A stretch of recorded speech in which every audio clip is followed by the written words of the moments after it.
तो last class हमने physics में क्या पढ़ा था? तो लास्ट क्लास हमने इंटरफेरेंस ऑफ लाइट के बारे में समझा था। आज की क्लास में हम और एक नया टॉपिक पढ़ने वाले हैं वेव ऑप्टिक्स का, जो कि है डिफ्रैक्शन। अब ये डिफ्रैक्शन क्या होता है? इससे पहले प्रीवियस क्लासेस में हमने एक एक्सपेरिमेंट पढ़ा था, यंग्स डबल स्लिट एक्सपेरिमेंट, है ना। वहां पे हमने क्या किया था, एक ही छोटे से स्लिट से लाइट को पास करवाया था। अब अगर मान लो लाइट को मैं सिर्फ एक ही स्लिट से पास करवाऊं, तब क्या होगा? अब उधर जाने, सिंगल स्लिट एक्सपेरिमेंट पे जाने से पहले हम पहले समझते हैं डिफ्रैक्शन ये फेनोमेना है क्या।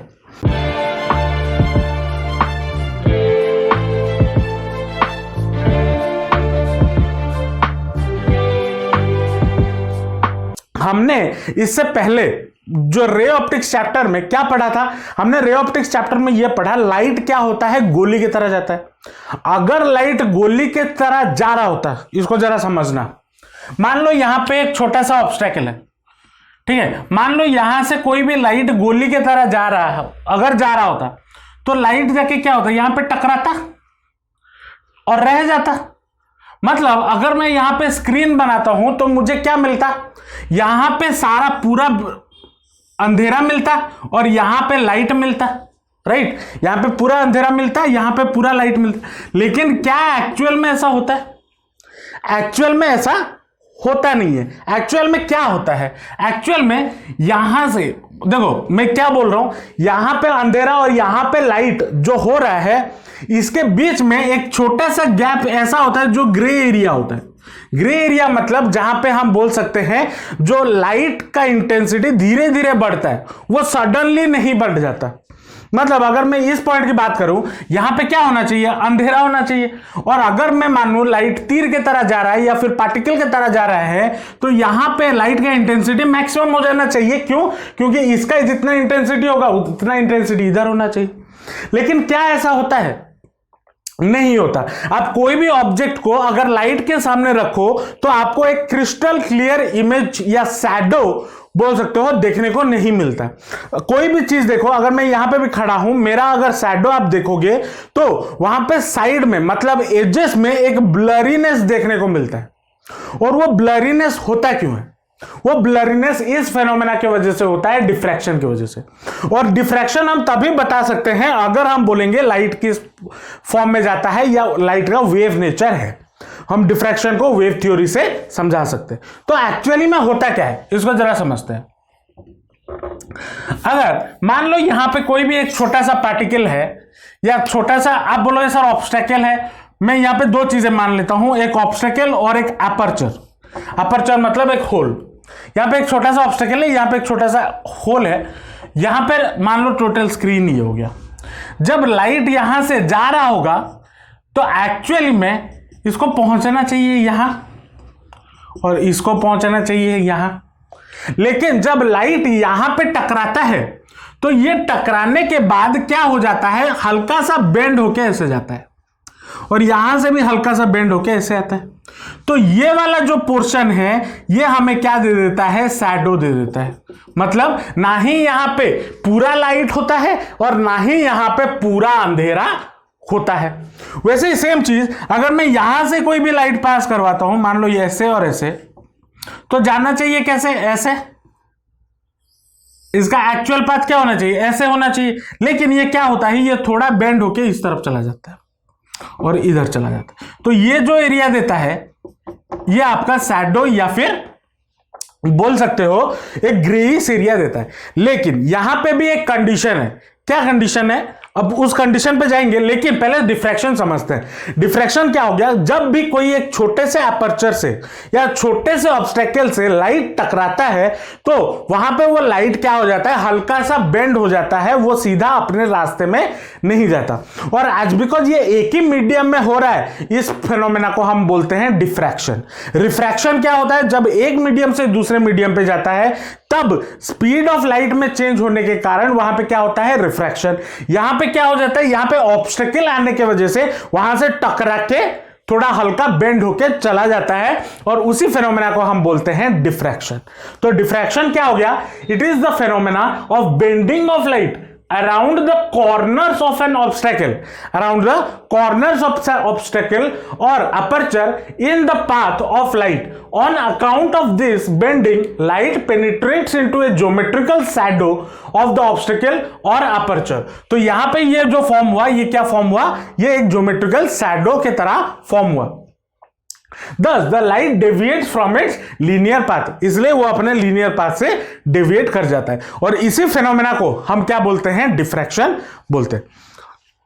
अब बोलोगे सर डिफ्रैक्शन कैसे होगा, क्यों हो रहा है, क्यों बेंड हो रहा है. अगर मान लो मैं दो कार्डबोर्ड लेता हूं, एक ये वाला कार्डबोर्ड और एक ये वाला कार्डबोर्ड, ठीक है, मान लो दोनों इक्वल साइज का है. इसमें मैं एक छोटा सा होल बनाता हूं इतना सा, और इसमें एक इतना बड़ा होल बनाता हूं, तो यहां पे भी बाउंड्री है, यहां पे भी बाउंड्री है, होल है, छोटा सा होल है ना. अच्छा, यहां पे अगर तुम्हें डॉट दिख रहा हो, ऐसे बना देता हूं, इतना छोटा सा होल बना दो, तो इसमें डिफ्रैक्शन होगा या इसमें डिफ्रैक्शन होना चाहिए. अब डेफिनेशन के हिसाब से दोनों में होना चाहिए, क्योंकि लाइट इसमें से भी आएगा तो इसके बाउंड्री को, या बोल सकते हो इसका जो बाउंड्री है उसको भी टच करके आएगा. लेकिन एज बिकॉज ये जो होल है वो बहुत बड़ा है और इसमें से बहुत ज्यादा लाइट आता है या पास हो जाता है, तो यहां पे क्या हो जाता है, वो जो छोटा सा हल्का सा शैडो होता है ना, वो हमें देखने को नहीं मिलता. तो हमेशा हम डिफ्रैक्शन को, एक प्रोमिनेंट डिफ्रैक्शन तभी देख सकते हैं अगर इसमें भी डिफ्रैक्शन होगा, इसमें भी डिफ्रैक्शन होगा. लेकिन डिफ्रैक्शन के लिए आपको क्या, हल्का सा शैडो देखना जरूरी है. तो शैडो कहां पे मिलेगा, अगर आपके पास एक छोटा सा अपर्चर हो, और वो छोटा सा अपर्चर कितना होना चाहिए, ये लाइट, जो लाइट आप इस्तेमाल कर रहे हो उसी के वेवलेंथ के बराबर होना चाहिए. वही चीज यहां पे लिखा हुआ है, the deviation becomes much more prominent, मतलब अच्छे से दिखेगा. हालांकि इसमें भी होगा, इसमें भी होगा, लेकिन कब अच्छे से दिखेगा, when the dimension of aperture or obstacle are comparable to the wavelength of light.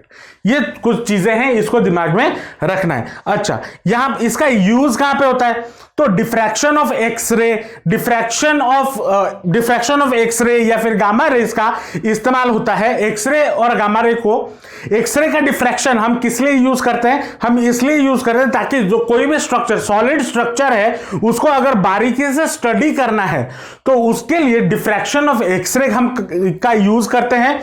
और अगर मान लो कोई भी एटम, बहुत छोटा एटम होता है, उसके न्यूक्लियस को स्टडी करने के लिए हम डिफ्रैक्शन ऑफ गामा रेज का इस्तेमाल कर सकते हैं, मतलब करते हैं. ठीक है, तो इसका अगर डेली लाइफ या एप्लीकेशन क्या है, एप्लीकेशन पहला, in study of solids by diffraction of X rays, और दूसरा इन स्टडी ऑफ न्यूक्लियाई या nucleus by diffraction of gamma rays. ठीक है, ये उसका डेली लाइफ एग्जाम, मतलब प्रैक्टिकल एप्लीकेशन है, कहां पे हम इसका या इस फेनोमेना का इस्तेमाल करते हैं. अब अगर तुम चाहो कि सर मैं ये सब तो करूंगी नहीं, मैं कैसे अभी डिफ्रैक्शन देख सकता हूं, तो डिफ्रैक्शन देखने के लिए कुछ नहीं करना, एक पेपर में या कार्डबोर्ड में एक पिन से होल बना देना, या उतना भी मेहनत करने की जरूरत नहीं. घर में अगर ब्लेड पड़ा हो, जो रेजर ब्लेड होता है ना, वो ब्लेड पड़ा हो, उसको लेके आप अगर लाइट के सामने रखोगे और उसका शैडो देखोगे, तब भी आपको उस शैडो के साइड में हल्का हल्का ब्लरीनेस देखने को मिलेगा. और ये आप ट्राई घर पे खुद कर सकते हो. ठीक है, तो ये आप डेली लाइफ में ये सब देख सकते हो. हालांकि ये एक फेनोमेना है जिसके बारे में हमें समझना है. अब इसका, और आप बोल सकते हो इंटरफेरेंस का थोड़ा कनेक्शन है. ठीक है, क्या कनेक्शन है क्या नहीं है उसके बारे में अभी बात करेंगे. पहले इसको लिख लो, उसके बाद बात करेंगे सिंगल स्लिट एक्सपेरिमेंट की, क्या होता है उसमें. ठीक है, लिख लो. चल, अब बात करते हैं सिंगल स्लिट डिफ्रैक्शन या सिंगल स्लिट एक्सपेरिमेंट की. सिंगल स्लिट एक्सपेरिमेंट, अब इसको या फिर डिफ्रैक्शन भी बोल सकते हो. ठीक, दोनों का मतलब सेम है, दोनों बोला जाता है। चलो क्या होता है इसमें, अब वाईडीएसी में क्या होता था, वाईडीएसी में हमें 2 स्लिट मिलता था। यहां पे वही सेम सेटअप है, लेकिन 2 स्लिट को हटा के एक ही स्लिट कर दिया गया है। ठीक है, मतलब अब इसका डायग्राम मैं थोड़ा बड़ा बना रहा हूं ताकि यहां पे कैलकुलेशन आपको अच्छे समझ में आए। मैं यहां पे स्लिट थोड़ा इतना बड़ा बना रहा हूं, और ये मान लो आपका स्क्रीन हो गया। ठीक है, ये मान लो स्लिट का सेंटर हो गया। ठीक है, ये एक ही होल है, एक ही अपर्चर है, और इस अपर्चर का जो लेंथ है इसको मैं मान लेता हूं कितना, ए है। ठीक है, अब यहां से सोर्स ऑफ लाइट निकला तो मैं यहां पे 3 सोर्स ऑफ लाइट लूंगा। एक तो ये सीधा वाला, सीधा जाता है, और एक यहां पे गया ऐसे। ठीक है, यहां पे जाने के बाद मान लो यहां पे टकराया, टकराने के बाद वो मान लो बेंड इधर हो गया, इधर यहां पे पहुंचा, और यहां से टकराने के बाद मान लो वो यहां पे पहुंच गया। ठीक है, ये बीच वाला ए को मैं हटा दे रहा हूं। ठीक है, इसको भी हटा दे रहा हूं, बस इतना कैलकुलेशन। मान लो यहां पे सोर्स है आपका, ओरिजिनल सोर्स, सारा लाइट यहां से जा रहा है। ठीक है, ये आपका मिड पॉइंट है। अब यहां पे लेट, ये हो गया पॉइंट पी। ठीक है, अब वही पॉइंट पे लेट हमें यहां पे क्या मिल रहा है, लेट यहां पे मुझे डार्क फ्रिंज मिल रहा है। लेट यहां पे मुझे क्या मिल रहा है, डार्क फ्रिंज मिल रहा है। ठीक है, डार्क फ्रिंज मिल रहा है। अब यहां पे हम कुछ चीजें अज्यूम करेंगे। क्या अज्यूम करेंगे, यहां से ये जो सेंटर है ये है सी, पी से लेकर सी तक का जो डिस्टेंस है उसको हम बोलते हैं एच। यहां से यहां तक का जो दूरी है उसको हम बोलेंगे डी, और ये जो विड्थ है इसको हम बोलेंगे ए। ठीक है, मैं यहां से इस पॉइंट से, इसका जो मिड पॉइंट है, इस पॉइंट से और एक लाइन यहां पे पी तक ड्रॉ कर दे रहा हूं ऐसे। ठीक है, और ये हो गया मान लो मीन, ये उसका मीन। अब मान लो ये जो एंगल है ये हो गया थीटा, इसको मैं नाम दे देता हूं ए, ये हो गया बी, ये हो गया पी, और इसको ओ दे देते हैं ओ, ये हो गया सी। ठीक है, ये वाला मान लो एंगल हो गया कितना, थीटा हो गया। ठीक है, मैं क्या करता हूं, इस पॉइंट से इस लाइन तक एक परपेंडिकुलर ड्रॉप करता हूं, इसको ऐसे, और यहां से इसको ऐसे ज्वाइन कर देता हूं। ठीक है, ये और ये हो गया आपका परपेंडिकुलर 90 डिग्री। ये वाला जो पॉइंट है इसको मैं नाम दे देता हूं एन। अगर ये थीटा हुआ तो ये वाला जो एंगल होगा, ये वाला एंगल भी थीटा होगा या नहीं होगा, होगा या नहीं होगा। चलो, अब यहां पे हमें क्या करना है, पाथ डिफरेंस कैलकुलेट करना है। तो यहां पे पाथ डिफरेंस कितना हो जाएगा, पाथ डिफरेंस मेरा कितना होगा, पाथ डिफरेंस जैसे ही हम कहां पे वाईडीएसी में कैलकुलेट करते थे, वाईडीएसी में कैसे कैलकुलेट करते थे, ये माइनस ये, वैसे यहां पे तो BP minus AP, BP minus AP, ये होगा आपका क्या, पाथ डिफरेंस। पाथ डिफरेंस क्या हो जाएगा, बीपी माइनस एपी। अब देखो ये जो अपर्चर होता है, मैंने दिखाने के लिए आपको समझ में आए इतना बड़ा, लेकिन अगर छोटा सा बनाता तो ये डायग्राम आपको फिर समझ नहीं आता, क्या परपेंडिकुलर डाला क्या किया। ये जो अपर्चर होता है ये बहुत छोटा होता है, और एज बिकॉज ये बहुत छोटा होता है, ये एंगल और ये एंगल, ये दोनों एंगल बहुत छोटे होते हैं। ठीक है, मतलब हियर हम क्या लिखेंगे, एंगल ए पी बी और एंगल ए पी एन, अब कुछ भी बोल दो, मतलब ए पी बी बोलो या ए पी एन बोलो, ये जो दो ट्रायंगल यहां पे दिख रहे हैं, ये जो एंगल है, अब कोई भी एंगल ले लो, ये बहुत छोटे होते हैं, are very small, very small. Therefore हम यहां पे क्या बोलेंगे, so we take AP is equal to, मैं क्या ले लेता हूं, एपी जो है वो पी एन के बराबर है। ठीक है, मैं ये मान लेता हूं क्योंकि एंगल बहुत छोटा है, इसलिए एपी इज इक्वल टू, मैं क्या मान लेता हूं, P N. So AP is equal to P N. ठीक है, तो अब पाथ डिफरेंस हमारा कितना हो जाएगा, देयरफॉर पाथ डिफरेंस मेरा कितना हो जाएगा, पाथ डिफरेंस मेरा कितना हो जाएगा, एपी के जगह पे पीएन डाल दो तो एपी माइनस पीएन कितना हो जाएगा, एएन हो जाएगा, सॉरी एपी माइनस पीएन कर दो तो कितना बचेगा, ये बीएन बचेगा, इतना ही तो बचेगा ना, ये वाला डिस्टेंस टोटल, ये फाइनल डिस्टेंस है, ये इनिशियल डिस्टेंस है, इतने में से इतना को माइनस कर दो तो इतना बचना चाहिए, बीएन बचना चाहिए। और ये तब होगा जब ये क्या हो, एक ही स्ट्रेट लाइन में पास करो। अब दिख तो रहा होगा कि सर ये यहां पे एंगल है तो ये कैसे हो गया, हाँ मैं मानता हूं, इसलिए यहां पे लिखा कि एज बिकॉज ये बहुत छोटे हैं तो मैं approximately AP is approximately equal to मैं पीएन लिया हूं। तो देयरफॉर अगर मैं पाथ डिफरेंस कैलकुलेट करूं तो क्या हो जाएगा, बीपी क्या है, बीपी माइनस एपी, और एपी मेरा बराबर है एपीएन के साथ, तो मैं क्या करूंगा, बीपी माइनस पीएन कर दूं तो मुझे क्या मिलेगा, बीएन मिलेगा। तो देयरफॉर पाथ डिफरेंस मेरा कितना हो जाएगा, BP minus PN which will be approximately equal to कितना, बीएन होगा या नहीं होगा। यहां तक समझ में आया या कोई डाउट। अब ये वाला ट्रायंगल लेते हैं, कौन सा ट्रायंगल, ए बी और N, in triangle A B और एन, ये वाला ट्रायंगल लेते हैं। ये अगर 90 हुआ तो ये थीटा होगा। अब ये क्या है, थीटा है, थीटा क्या है इधर लिख देता हूं, theta is the angular elevation of P. Theta क्या है, theta is angular elevation of P. और यहां पे मैं क्या मान के चला हूं, हाँ एंगुलर एलिवेशन ऑफ पी। तो अगर ये थीटा हो गया, मतलब ये अगर थीटा हुआ, एंगुलर एलिवेशन मतलब ये सीधा है, या एंगुलर एलिवेशन कितना ऊपर उठा हुआ है, पी पॉइंट वही है ना। तो ये अगर 90 हुआ, ये थीटा हुआ, तो ये वाला एंगल कितना हो जाएगा, 90 माइनस थीटा होगा या नहीं होगा, होगा या नहीं होगा। तो angle A B N, angle A B N मेरा कितना हो जाएगा, 90 माइनस थीटा होगा या नहीं होगा। अब इस में मैं क्या लगाता हूं, कॉस लगाता हूं, तो cos of angle A B N equal to क्या हो जाएगा, कॉस ऑफ 90 माइनस थीटा।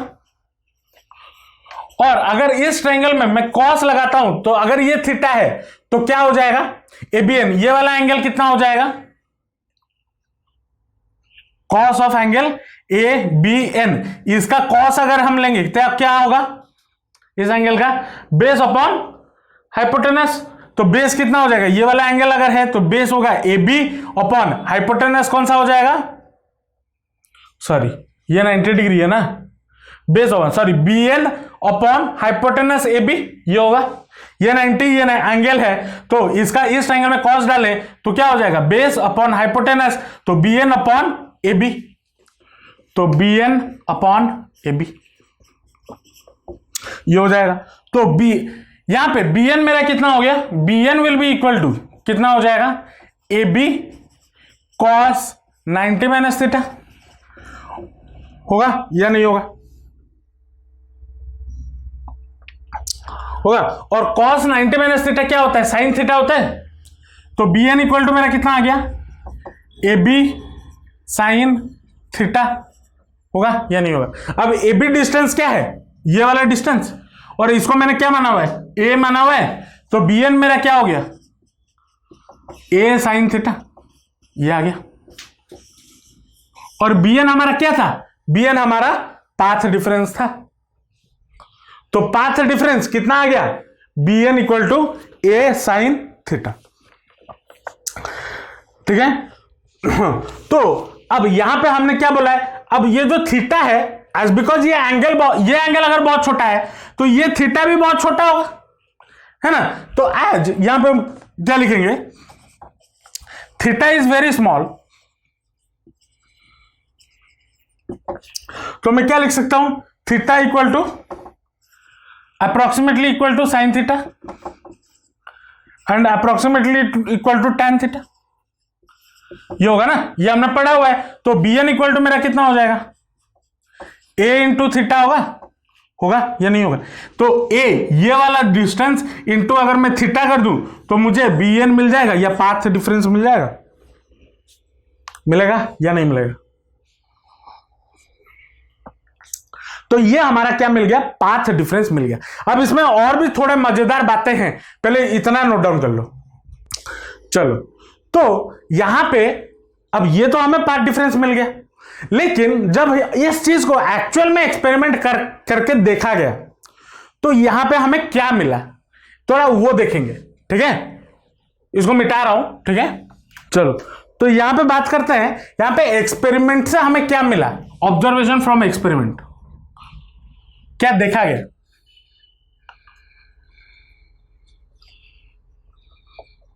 यहां पे ये देखा गया, जो वाईडीएसी में जब हो रहा था, तब हमें कैसे ग्राफ मिल रहे थे, कुछ ऐसे मिल रहे थे ना।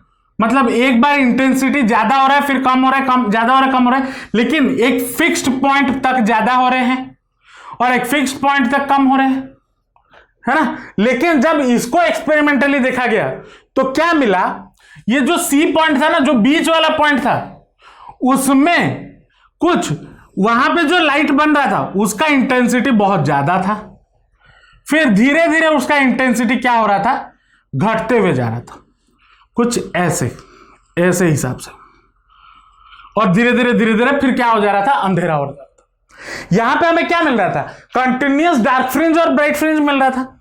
लेकिन यहां पे डिफ्रैक्शन में क्या देखने को मिला, प्रैक्टिकली ये देखने को मिला कि जो बीच वाला है, मतलब जहां पे होल है, वहां से थोड़ा ज्यादा लाइट आ रहा है, फिर धीरे धीरे क्या हो रहा है, डार्क है, फिर और लाइट जो है उसका इंटेंसिटी क्या हो रहा है, घटते हुए जा रहा है।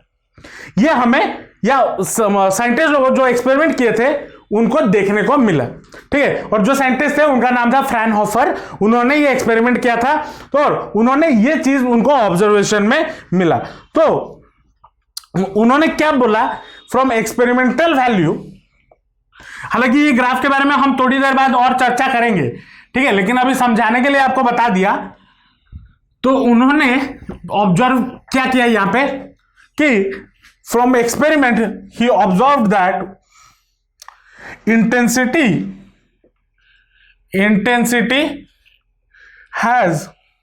is maximum at center, और अगर सेंटर पे होगा तो वहां पे हमारा पाथ डिफरेंस कितना होगा, थीटा मेरा क्या होगा, 0 डिग्री होगा, जाहिर सी बात है।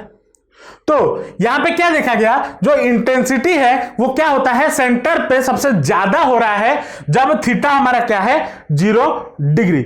और जो सेकेंडरी मैक्सिमा, जो धीरे, अब सेकेंडरी मैक्सिमा क्या है इसको समझना, ये हो गया, ये सेंट्रल मैक्सिमा, इसको हम बोलते हैं सेंट्रल मैक्सिमा। और जो इधर ये सब बना, ये छोटे छोटे, ये भी तो एक एक मैक्सिमा है ना, इसको हम बोलते हैं सेकेंडरी मैक्सिमा। तो और ये देखा गया, जो सेकेंडरी मैक्सिमा है, maxima is formed when theta is approximately equal to 2n+1 into lambda by 2a, जब ये हो रहा है। और सेकेंडरी मिनिमा, मतलब मिनिमा कहां पे है, यहां पे, ये सब सेकेंडरी मिनिमा है। तो और सेकेंडरी मिनिमा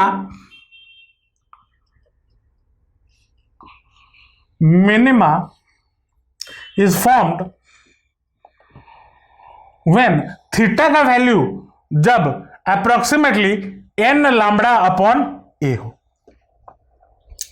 ठीक है, ये जब थीटा का वैल्यू, तो जब थीटा का वैल्यू अगर ये हुआ तो पाथ डिफरेंस कितना हो जाएगा, तो अगर थीटा का वैल्यू ये हुआ for central maxima, path difference कितना हो जाएगा, 2n+1 इंटू लैम्बडा बाय 2। और इसके लिए पाथ डिफरेंस, मिनिमम के लिए पाथ डिफरेंस हमारा कितना हो गया, theta is equal to n lambda. तो जो सेकेंडरी मिनिमा है वो क्या होगा, उसका पाथ डिफरेंस n लैम्बडा होगा। ठीक है, ये प्रैक्टिकली हमें देखने को मिला। ठीक है, अब इसका कैलकुलेशन आपके उतना सिलेबस में है नहीं, बस ये चीज को याद रखना है कि कैसे आया। ठीक है, और ये कहां से आया, ऑब्जर्वेशन फ्रॉम एक्सपेरिमेंट से ये चीजें बताई गई। अब यहां पे और एक चीज कैलकुलेशन में हमें आता है कि ये जो विड्थ है, अब वहां पे हम फ्रिंज विड्थ निकालते थे ना, फ्रिंज विड्थ कितना चौड़ा होता है एक फ्रिंज, तो यहां पे ये इसका जो सेंट्रल मैक्सिमा है ये कितना चौड़ा है, विड्थ ऑफ सेंट्रल मैक्सिमा या विड्थ ऑफ सेंट्रल मैक्सिमा। तो विड्थ ऑफ सेंट्रल मैक्सिमा के लिए आपको जो पाथ डिफरेंस होता है कितना होता है फॉर सेंट्रल मैक्सिमा, जो पाथ डिफरेंस होगा। अच्छा ये तो सेकेंडरी हुआ, लेकिन इंटेंसिटी एट इंटेंसिटी कितना होता है मैक्सिमा में, जब थीटा इक्वल टू क्या हो जाए, 0 हो जाए। तो अगर थीटा इक्वल टू 0 हो गया देन हमारा जो पाथ डिफरेंस होगा वो कितना हो जाएगा, पाथ डिफरेंस हमारा कितना होगा, थीटा अगर 0 हो गया bn will be equal to a के बराबर, है ना।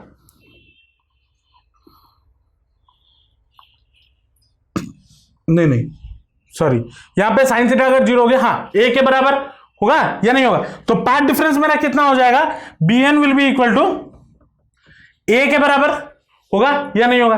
तो फॉर सेंट्रल ब्राइट फ्रिंज या ब्राइट पाथ डिफरेंस इतना होगा, तो आपका विड्थ ऑफ सेंट्रल मैक्सिमा कितना हो जाएगा, दैट विल बी ये वाला कितना हो जाएगा, width will be equal to 2 into path difference by small a into capital D. Capital D क्या होता था, सोर्स मतलब जहां पे अपर्चर था और स्क्रीन के बीच का डिस्टेंस डी। ये आपका विड्थ ऑफ सेंट्रल मैक्सिमा या बोल सकते हो ये है, ठीक है। और फॉर जनरल फॉर, अच्छा ये तो हो गया सेंट्रल मैक्सिमा के लिए।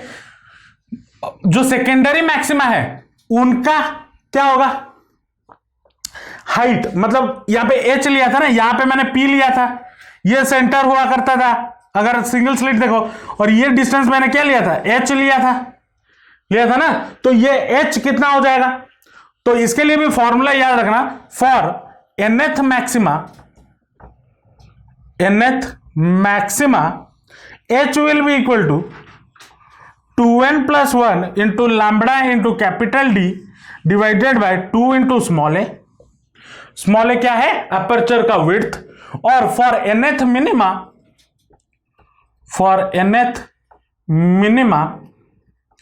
h will be equal to n lambda into capital D by small A, ठीक है। ये आपका हाइट हो गया। अगर अब मान लो पूछ लिया एग्जाम में कि थर्ड विड्थ कितना होगा, थर्ड मैक्सिमा कहां पे होगा, फोर्थ मैक्सिमा कहां होगा, थर्ड मिनिमम कहां होगा, तो ये फॉर्मूला डाल के आप निकाल सकते हो। और ये ग्राफ तो यहां पे बता दिया, इसको हम बोलते हैं सेंट्रल मैक्सिमा। ये सारे होते हैं सेकेंडरी मैक्सिमा, और ये होता है आपका सेकेंडरी मिनिमा, ठीक है।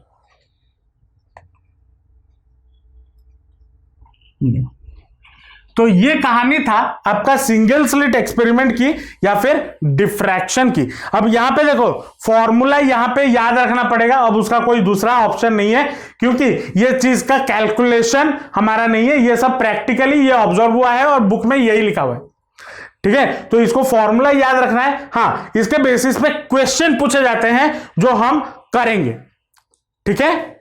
तो और इसी के साथ आपका जो वेव ऑप्टिक्स का टॉपिक है फॉर टर्म 2, आपका जो 2022 में जो आप बोर्ड्स देने वाले हो, टर्म 2 में जो वेव ऑप्टिक्स में जो सारे टॉपिक्स थे वो आज की क्लास में कवर हो जाते हैं, ठीक है। नेक्स्ट क्लास हम और एक नया चैप्टर स्टार्ट करेंगे जो कि है डुअल नेचर ऑफ लाइट। वो भी एक छोटा सा क्लास है, 3-4 क्लास लगेगा, वो चैप्टर भी आराम से खत्म हो जाएगा। होप आपको आज का क्लास समझ में आया होगा।